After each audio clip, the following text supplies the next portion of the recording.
From Pacifica, this is Democracy Now! But it really doesn't matter with me now, because I've been to the mountaintop. I report to work on the morning of Dr. King's assassination, and I was told by my inspector that we would not be on the assignment. And my secretary came in and she said, she had the radio on. She said that she just heard that Dr. King had been shot in Memphis, and I sat at my desk stunned. I may not get there with you, but I want you to know tonight that we as a people will get to the promised land. Dr. Martin Luther King. He was assassinated 40 years ago today. He was in Memphis, Tennessee, to march with sanitation workers demanding a better wage. Today, we spend the hour on King's life and legacy. All that and more coming up. Welcome to Democracy Now!, democracynow.org, the War and Peace Report. I'm Amy Goodman. NATO leaders meeting in Romania have endorsed the U.S. plan for a missile system in Eastern Europe. The backing came as the Bush administration finalized an agreement with the Czech Republic on hosting a radar site as part of the missile program. Czech Foreign Minister Karel Schwarzenberg said a formal accord will likely come next month. I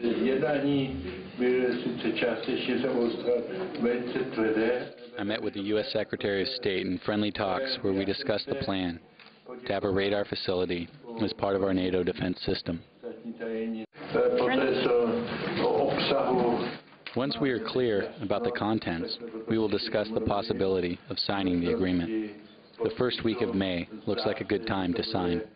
The U.S. is in talks with Poland on hosting U.S. ballistic missiles. Majorities in both Poland and the Czech Republic oppose the missile plan, which is widely seen as a first-strike threat against Iran. Russian President Vladimir Putin is expected to voice his opposition to the missile system today when he makes his first visit to a NATO summit meeting. In Iraq, Prime Minister Nouri al-Maliki has ordered a nationwide freeze on raids against Shia fighters. The move follows last week's U.S.-Iraqi offensive that killed more than 500 people in Basra and Baghdad. The freeze also comes as a senior Iraqi official has told the New York Times more than 1,000 Iraqi soldiers and police officers abandoned their posts during the operations. The Bush administration had touted the offensive as proof of U.S. success in training Iraqi forces. The 1,000 desertions include more than 100 officers, among them the commander and deputy commander of an entire brigade. Meanwhile, the U.S. military continues daily airstrikes around Iraq. On Thursday, 6 people were killed, 15 wounded when U.S. forces fought Shia militants in Hilla.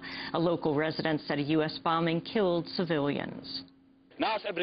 They were innocent people who worked on transporting the wounded from a place that had been targeted by U.S.-led forces. At the time, they were taking the wounded to the hospital. U.S.-led forces bombed the area, killing a number of our brothers, bodyguards, soldiers, and policemen in Babil.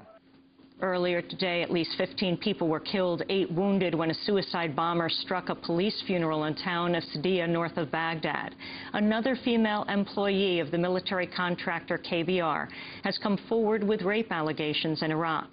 In an interview with The Nation magazine, a woman identified by the pseudonym Lisa Smith says 2 colleagues raped her at a southern military base in January. Smith says a supervisor told her to keep quiet or face danger. Last year, former KBR employee Jamie Lee Jones sued KBR and its former parent company Halliburton after she says she was gang raped by employees of the company in Baghdad. Jones has said 38 other women have come forward to privately recount their own stories of sexual harassment and abuse while working in Iraq. A criminal probe into Jones' case has lasted more than 2.5 years with no charges yet to be filed.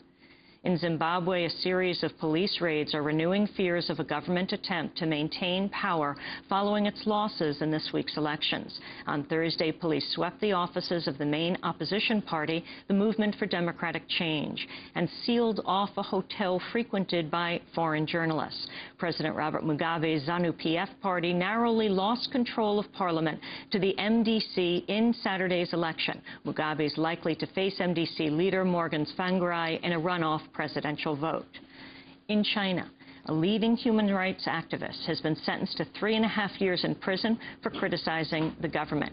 Hu Jia was convicted of inciting subversion in essays and public comments on the Communist Party's human rights record. In Venezuela, lawmakers have approved a new tax on windfall oil profits. The measure would collect half of all oil revenues before $70 a barrel and 60% of revenues over $100 a barrel. The tax needs approval from the National Assembly before taking effect. Venezuelan parliamentarian Angel Rodriguez said the tax is justified by what he called excessive oil company revenues that go beyond reasonable levels of profitability. Back in the United States, federal officials and senior Wall Street executives appeared before the Senate Banking Committee Thursday to defend the controversial government bailout of the investment bank Bear Stearns. The Federal Reserve put up $30 billion to help J.P. Morgan Chase purchase Bear Stearns last month. The deal has come under criticism at a time when millions of struggling homeowners have received little assistance to deal with record foreclosures. Federal Reserve Chair Ben Bernanke said the government had to protect Bear Stearns to avoid market chaos. What we had in mind here was the protection of the financial system and the protection of the American economy. And I believe that if the American people understand that we were trying to protect the economy and not to protect anybody on Wall Street, they would better appreciate why we took the actions we did. A new poll shows 81% of Americans believe the United States is headed in the wrong direction. According to the New York Times, that's the highest level of dissatisfaction since the poll began in the early 90s. On the campaign trail, former President Jimmy Carter has appeared to give his endorsement to Senator Barack Obama. Speaking to reporters in Nigeria, Carter noted Obama has the support of Carter's home state of Georgia, his hometown of Plains, and his children and grandchildren. Carter continued, quote, "As a superdelegate, I would not disclose who I'm rooting for, but I leave you to make that guess," he said. And in New Jersey, a new lawsuit says federal immigration agents have illegally entered homes and made arrests and raids on undocumented immigrants. Attorneys at Seton Hall Center for Social Justice have filed the suit on behalf of 10 plaintiffs. The suit accuses Immigration and Customs Enforcement officials of using deceit or raw force to gain unlawful entry and seize immigrant suspects. The case will test the legality of a series of tactics used by immigration officials in nationwide raids since May 2006. And those are some of the headlines. This is Democracy Now!, democracynow.org, The War and Peace Report. I'm Amy Goodman. Commemorations are being held across the country today to mark the 40th anniversary of the assassination of Dr. Martin Luther King, Jr. The civil rights leader and peace activist was gunned down April 4th, 1968, at the Lorraine Motel in Memphis, Tennessee. He was just 39 years old.